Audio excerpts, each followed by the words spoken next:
देखो थोड़ा शांति वातावरण ही पाया है। डीजे के चक्कर में यहाँ शांति सब गड़बड़ हो गई है। बोलिए हनुमान जी महाराज की, ब्रह्मदेव बाबा जी महाराज के। थोड़ा दमदार जयकारा बोलो सब लोग। बोलिए दुर्गे मैया की। आइए निवेदन करूंगा, इधर हर हर गंगे पर बैठे हुए श्री सुखदेव जी महाराज राजन परीक्षित को भागवत के पावन कथा सुना रहे हैं। बड़ी सुंदर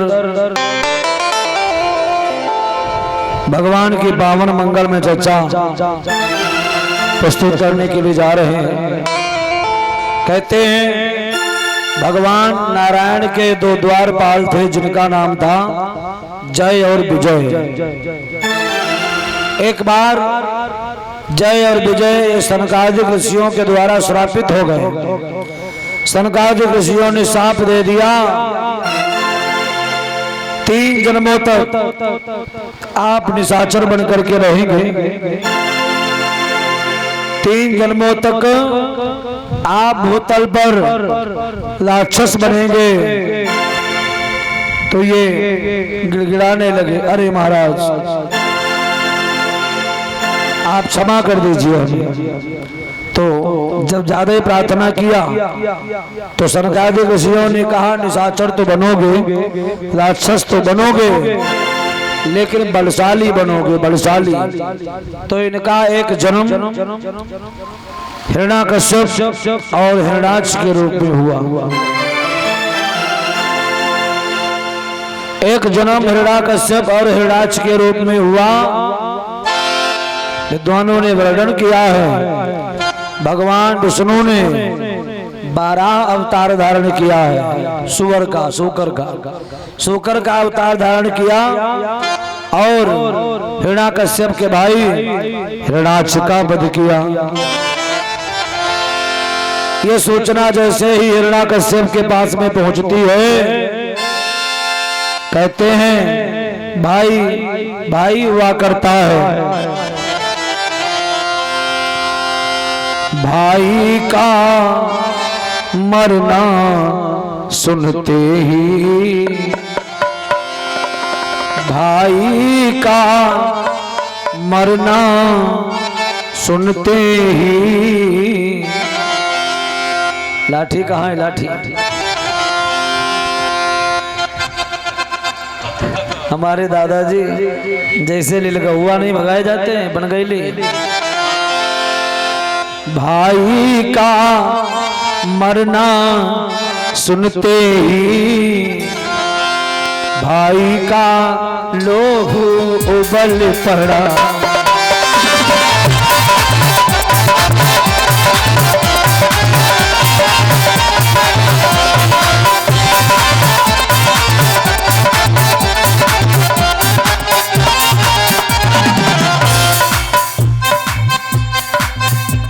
भाई का मरना हाँ सुनते ही, भाई का लोह उबल पड़ा। कुछ सोच समझ हिरण्याकश्यप,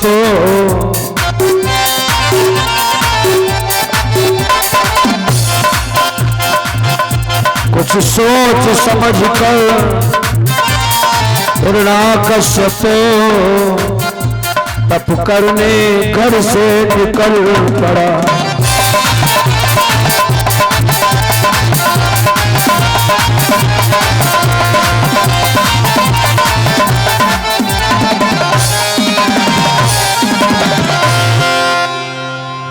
कुछ सोच समझ कर हिरण्याकश्यप तप करने घर से निकल पड़ा। हिरण्याकश्यप मन में विचार करता है, कोई साधारण आदमी होता तो अभी बदला चुकाता जा करके। लेकिन भगवान विष्णु से बदला लेना ये कोई साधारण बात नहीं है, लेकिन हमारे सामने एक हथियार है। हथियार क्या है? हथियार है तपस्या। मैं जंगल में जाऊंगा, तपस्या करूंगा भोले बाबा की, भोले बाबा से वरदान प्राप्त करूंगा और उस विष्णु से बदला चुकाऊंगा। जैसे ही जंगल के बीच में पहुंचा,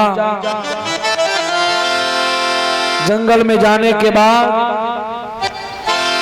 जैसे ही एक वृक्ष के नीचे आसन लगाया, उस वृक्ष के ऊपर एक पक्षी बैठा है, पक्षी, और वो पक्षी भगवान नारायण का नाम ले रहा है, भगवान विष्णु का नाम ले रहा है। हिरण्याकश्यप ने मन में विचार किया, अभी तो हमने तपस्या शुरू भी नहीं कर पाई है और ये पक्षी हमारे दुश्मन का नाम बोल रहा है। हमको तो लगता है आज हमारी तपस्या करने की बढ़िया सायत नहीं है, तपस्या करने की बढ़िया सायत नहीं है। आज वापस आया महलों में, महारानी कयाधु पूछती है, स्वामी जी आप तो तपस्या करने गए थे लेकिन आप वापस आ गए हैं, आप वापस काहे आ गए? तो इसके मुंह से धोखे से निकल गया, अरे एक पक्षी हमारे दुश्मन का नाम बोल रहा था। क्या कह रहा था? वो पक्षी नारायण नारायण कह रहा था, इसके मुंह से धोखे से नाम निकल गया है। हमारे भारतीय विद्वानों ने वर्णन किया है, भगवान का नाम चाहे धोखे में ले हो, चाहे जान के ले हो, कल्याण तुम्हारा जरूर होगा। भाई को भाई अनखे आलस हूँ, भाई को भाई अनखे आलस हूँ, नाम जपत मंगल दिस दस हूँ।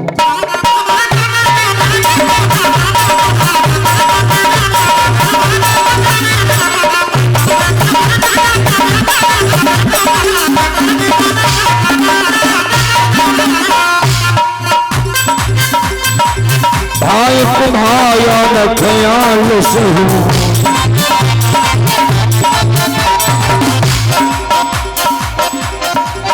भाई को भाई अनख्याल सहू,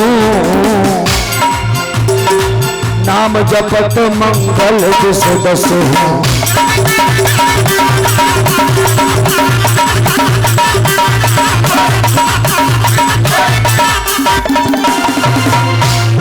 नाम जपत मंगल दिस दस हूँ, इसके मुंह से धोखे से निकल गया। महारानी कयाधु चरणों को दबा रही है, माताओं बहनों ध्यान देना, और ये बार बार पूछ रही, स्वामी जी वो पक्षी क्या कह रहा था? तो जवाब दिया, वो पक्षी नारायण नारायण कह रहा था। वो पक्षी नारायण नारायण कह रहा था। कहते हैं एक बार नहीं कई बार पूछा, बार बार कहता है वो पक्षी नारायण नारायण कह रहा था।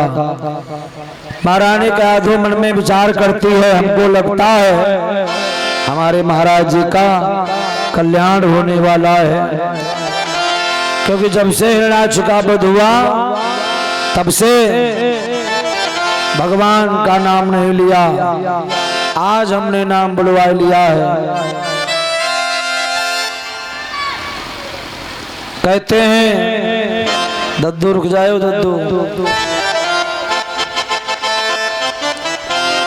धीरे धीरे धीरे धीरे। विद्वानों ने वर्णन किया है, श्री सुखदेव जी महाराज कहते हैं, महात्माओं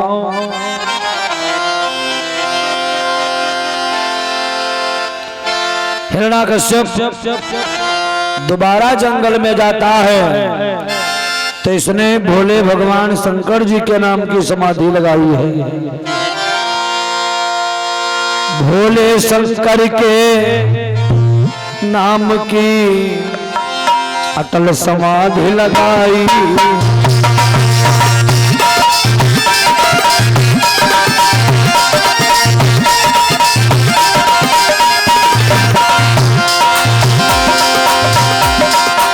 बैठे बैठे बन के बीच में बरस गई है बिताई।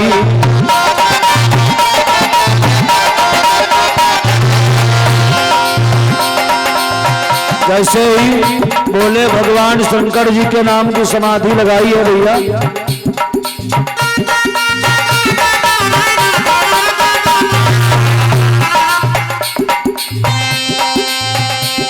महाराज समाधि लगाई बैठे तत्काल और लगे समाधि। देखो भैया बीत गयो कुछ काल।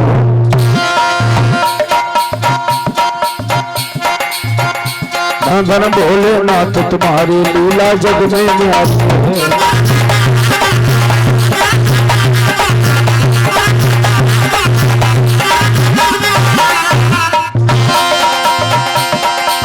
जग में न्यारी है तुम्हारी, जग में न्यारी है।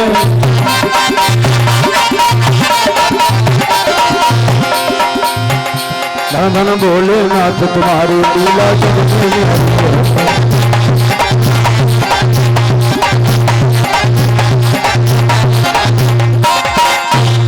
जैसे ही भोले भगवान शंकर जी के नाम की समाधि लगाई है, भोलेनाथ हिरण्याकश्यप की तपस्या को देख करके प्रसन्न हो गए। हिरण्याकश्यप भोले बाबा की तपस्या कर रहा है। ओम नमः शिवाय, ओम नमः शिवाय। तो भैया भोले बाबा एक ऐसे देवता हैं, इनकी पूजा में ज्यादा सामग्री भी नहीं लगती है।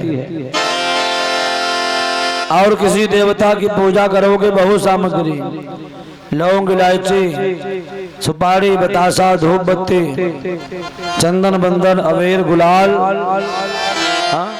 पान, फूल, फल, तमाम सामग्री, वन बख्शी और पान, इतना ले आओ सब पूजा का सामान भी है। मालूम भोले बाबा की पूजा में कोई सामग्री नहीं, एक लोटा जल और कहीं मिल जाए धतूरे के फल। पैसा वहां चढ़ाया बिटिया, उधर दे उधर चढ़ा देंगे।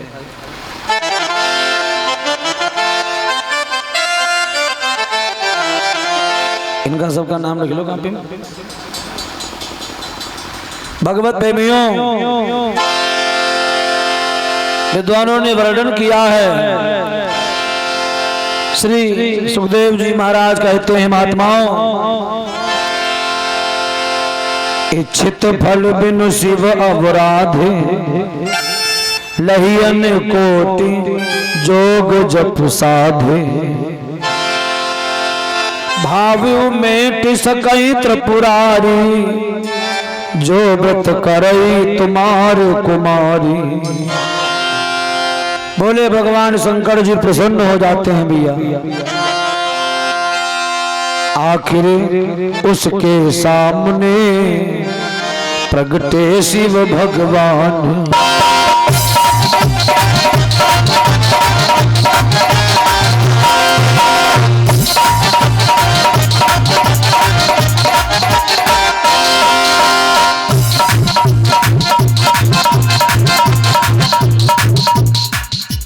इनको नहीं कोई तलाशी है। देखो लोक मैया कहाँ घूम रहे जे बच्चा सब ओढ़ चिड़क जे।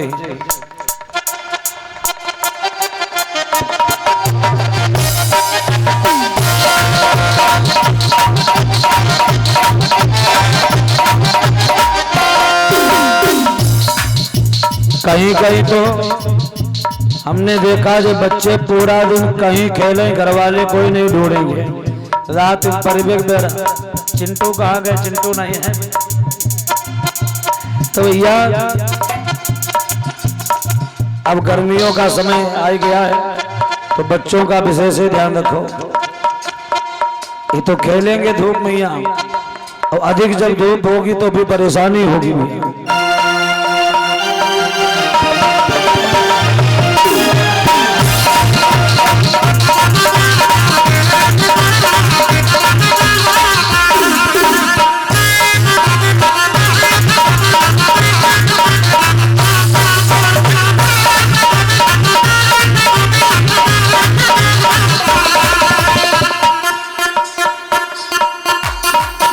विद्वानों ने वर्णन किया है, श्री सुखदेव जी महाराज कहते हैं, महात्माओं आखिर उनके सामने प्रगटे शिव भगवान, बोले बेटा मांग ले चाहा वरदान।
आखिर उसके सामने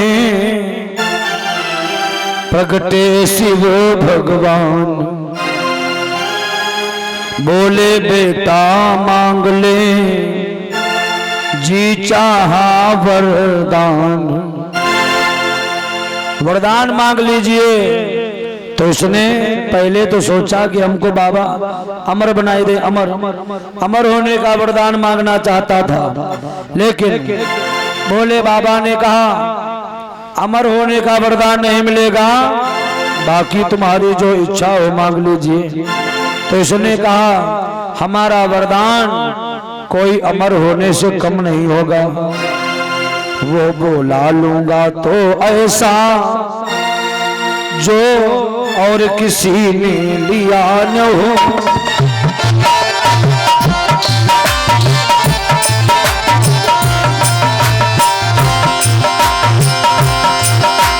पानी देना हो तो दे दो जो और किसी को दिया न हो।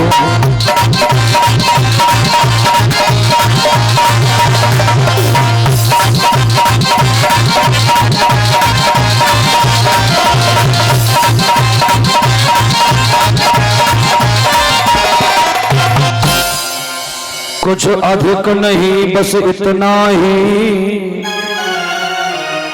ऊपर न मरूं नीचे न मरूं,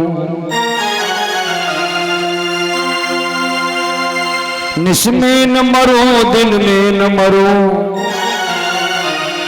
भीतर न मरूं बाहर न मरूं, नर से न मरूं पशु से न मरूं,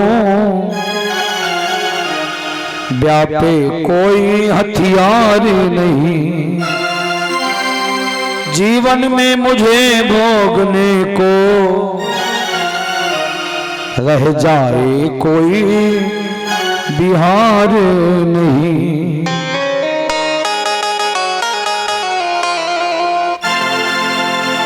जीवन में मुझे भोगने को रह जाए कोई बिहार नहीं। हमारी मृत्यु ना महलों के अंदर हो ना महलों के बाहर, ना पृथ्वी पर, ना आकाश में, ना दिन में, ना रात में, ना किसी मनुष्य से, ना किसी पशु से, किसी हथियार से नहीं। और वर्ष के 12 महीनों में भी हम ना मारे जाएं।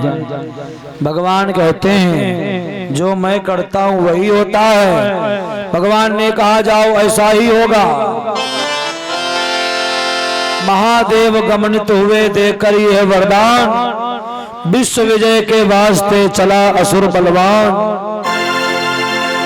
जैसे ही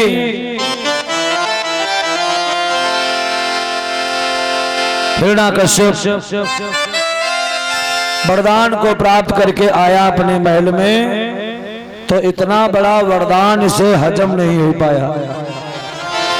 जैसे कुत्ता को देसी घी नहीं हजम होता है, तमाम लोग, कोई लोगों को दरोगागिरी नहीं हजम होती है। नए नए दरोगा बन गए, गरीब गुनिया के यहाँ खूब कुटे लगे भी है। ऐसा संकेत मिलता है। हिरण्याकश्यप को भैया अभिमान हो गया। अभिमान काहे का? कोई नहीं मार पाएगा हमें, ये अभिमान है। भगवान कहते हैं मैं अभिमान किसी का चलने नहीं देता हूँ। अभिमान तो हमारा भोजन है, ग्रास है। विद्वानों ने वर्णन किया है। श्री सुखदेव जी महाराज कहते हैं महात्माओं, आज एक दिन का जिक्र है। हिरण्याकश्यप ने भगवत प्रेमियों एक सभा इकट्ठा की है, सभा मीटिंग। और जब सभा इकट्ठा की है तो प्रजा के लोगों को बुलाया और प्रजा के लोगों से कहा, लइयो मम बैरी को नाम को भूल नाही, और माला तोरे फेंको छापा तिलक लगइयो नाही। कोई भी संत महात्मा वेद पाठी ब्राह्मण कोई भी मंदिर में पूजा करता हुआ, यज्ञ जप करता हुआ नहीं दिखाई पड़े। जैसे ही कहा, विद्वानों ने वर्णन किया है, जैसे ही कहा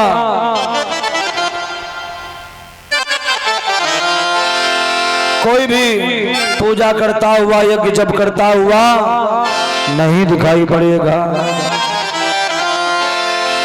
मंदिरों की मूर्तियां तुड़वा रहा है, मंदिरों में गायें कटवा रहा है, ऐसे अत्याचार कर रहा है। तो हिरण्याकश्यप का अत्याचार जैसे ही बढ़ा, देवी पृथ्वी अकुला जाती है। देवी पृथ्वी ने गाय का भेष बनाया और भगवान विष्णु के क्षीर सागर में आवाज लगाती है, प्रभु जी हमारी रक्षा करिए। देखो कौन देवता ही रहे।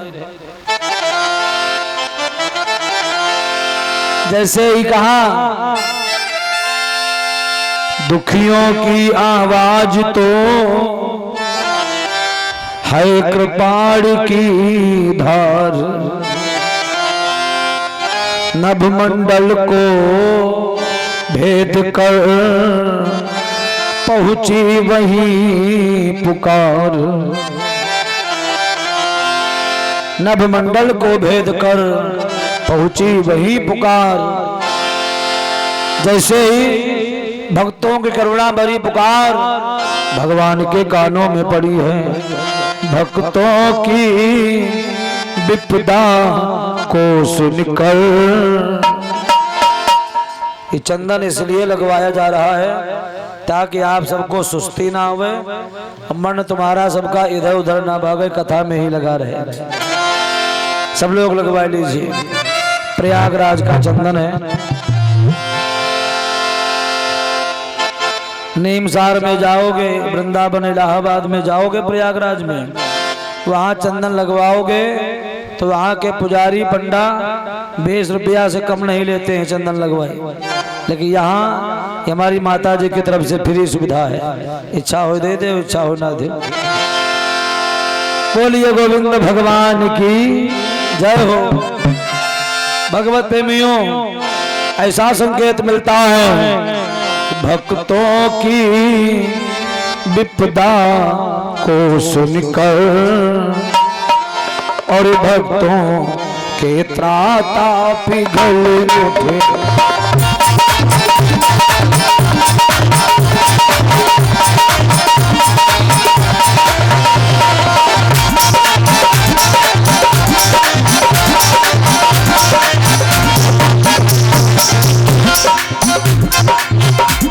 तीनों की दारुण बसा दे, तीनों के दाता उबल पड़े।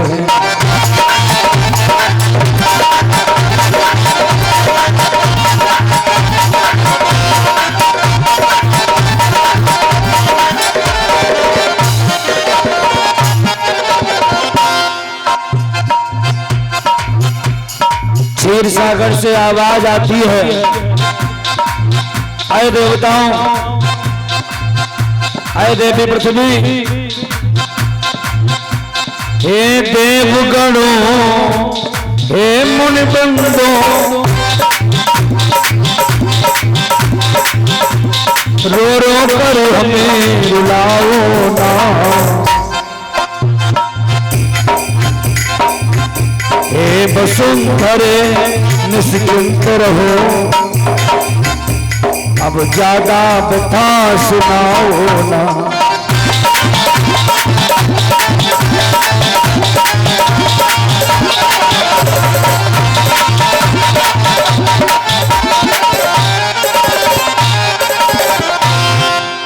विश्वास करो, धीरज धारो, निश्चर का काल आ रहा है। पृथ्वी का भार हटाने को ये पृथ्वी पाल आ रहा है। पृथ्वी का भार हटाने को ये पृथ्वी पाल आ रहा है। अरे मैं बहुत जल्दी अवतरित होने वाला हूँ। विद्वानों ने वर्णन किया है, एक समय की बात है, हिरण्याकश्यप राजमहल में नहीं है, बाहर गया हुआ था अपनी सेना के साथ। उस दिन बाहर था हिरण्याकश्यप, लगभग सोनी राजधानी थी। महलों में कुछ दासियों सहित गर्भिणी कयाधु रानी थी। इंद्र ने मन में विचार किया, हिरण्याकश्यप की महारानी का मैं अपहरण करूंगा, और जब पत्नी ही घर में नहीं होगी तो इसका परिवार नहीं आगे बढ़ेगा। परिवार नहीं बढ़ेगा कोई तो फिर कोई अत्याचारी दोबारा पैदा नहीं होगा। विद्वानों ने वर्णन किया है, श्री सुखदेव जी महाराज कहते महात्माओं, महारानी कयाधु अपनी दासियों के साथ में महलों में है, गर्भवती है। तो जैसे ही इंद्र महाराज अपहरण करने के लिए पहुंचते हैं, उसी समय पर एक महात्मा जी आ जाते हैं। प्रसाद महात्मा जी आते हैं, जिनका नाम है नारद बाबा। नारायण नारायण नारायण का जाप करते हुए श्रीमन नारायण नारायण नारायण।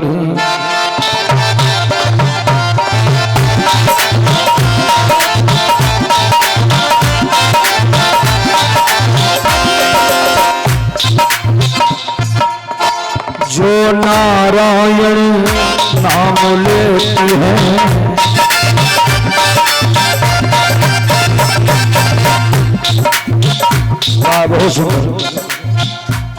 हाँ जो नारायण नाम लेती है,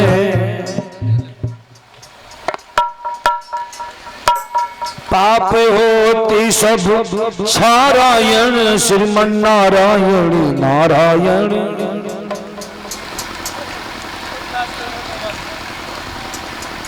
वाह बहुत सुंदर। थोड़ी थोड़ी आवाज बढ़ाओ, तुम्हारी सबकी आवाज हमसे बढ़िया है, इसलिए जोर जोर बोलो सब लोग।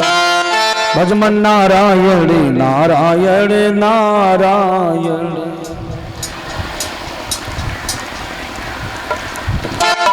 बोलिए नारायण भगवान की, ब्रह्मदेव बाबा जी महाराज की।